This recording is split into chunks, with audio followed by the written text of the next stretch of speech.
শ্রী শ্রী তারকেশ্বর শিব মন্দির।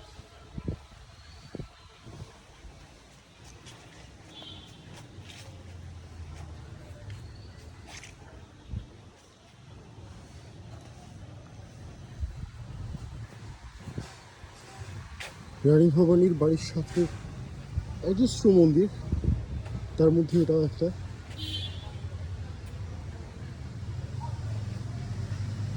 হাতির মাথা, সাথে আর কি কি সমস্ত ভাস্কর্য। প্রতিটা ভাস্কর্যের কিছু না কিছু অর্থ আছে নিঃসন্দেহে, কারণ Hindu religion is full of mythologies. জানি না এখানে গল্পগুলো কি কি, মানে মিথগুলো কি কি।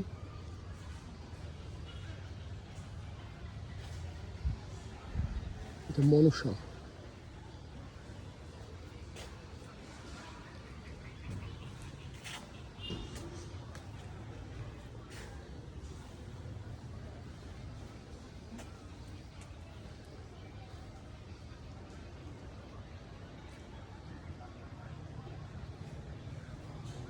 এটা হনুমান, হনুমানের হাতে একটা মুকুট। ও এটা কৈলাস পাহাড়, আই থিঙ্ক কৈলাস পাহাড় হাতে হনুমান, পারহ্যাপস।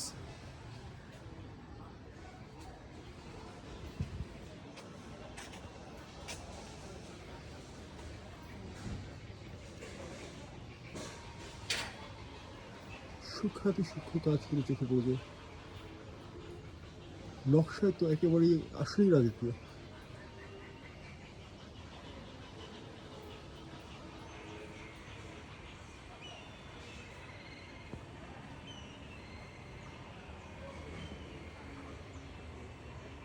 যারা মিথোলজিগুলো জানে তারা সম্পূর্ণ কাহিনীটা বুঝতে পারবে।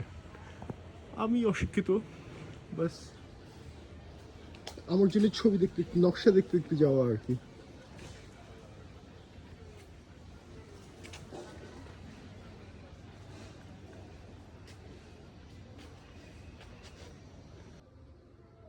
শিবলিঙ্গ, ভেতরে এটা শিবলিঙ্গ। শিবলিঙ্গর পাশে ছোট ছোট আরো কিছু মূর্তি আছে। ভিতরে ঢোকা যায় না, ছবি টবি দেখা যাচ্ছে। লাফিং বুদ্ধা আসলে গোপাল ভট্টাই বেশি অ্যাপ্রোপ্রিয়েট লাগতেছে।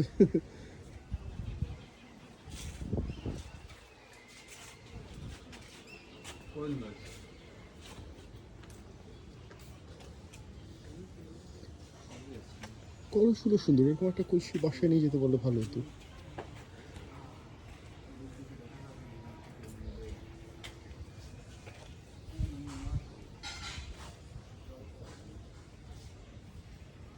মন্দিরের পাশে এরকম ছোট মন্দির বানানোর কি উদ্দেশ্য কে জানে, কিছু কিছু উদ্দেশ্য নিশ্চয়ই আছে। হরে কৃষ্ণ কৃষ্ণ কৃষ্ণ হরে হরে, হরে রাম হরে রাম, রাম রাম হরে হরে, হরে কৃষ্ণ হরে কৃষ্ণ।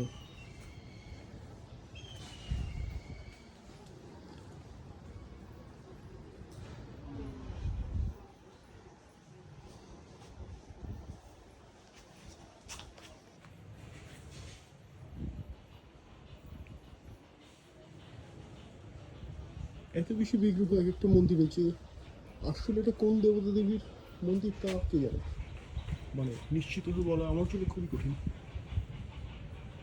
তবে ভাস্কর্যের জন্য জায়গাটা নাম্বার ওয়ান, হাতের কাজের জন্য।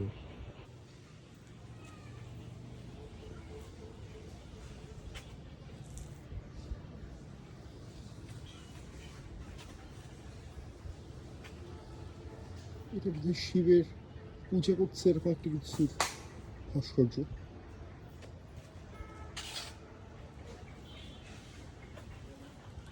এমনকি প্রণামীর যেটা স্তম্ভ সেটাও খুব সুন্দর দেখতে, কারুকার্য হয়।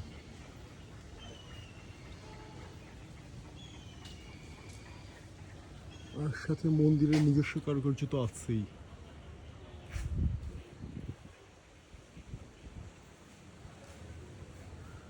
ও দোজ আর সিসিটিভি ক্যামেরাস। আমি ভাবছিলাম ওই যেমন এই ধরনের টেকনোলজি, মানে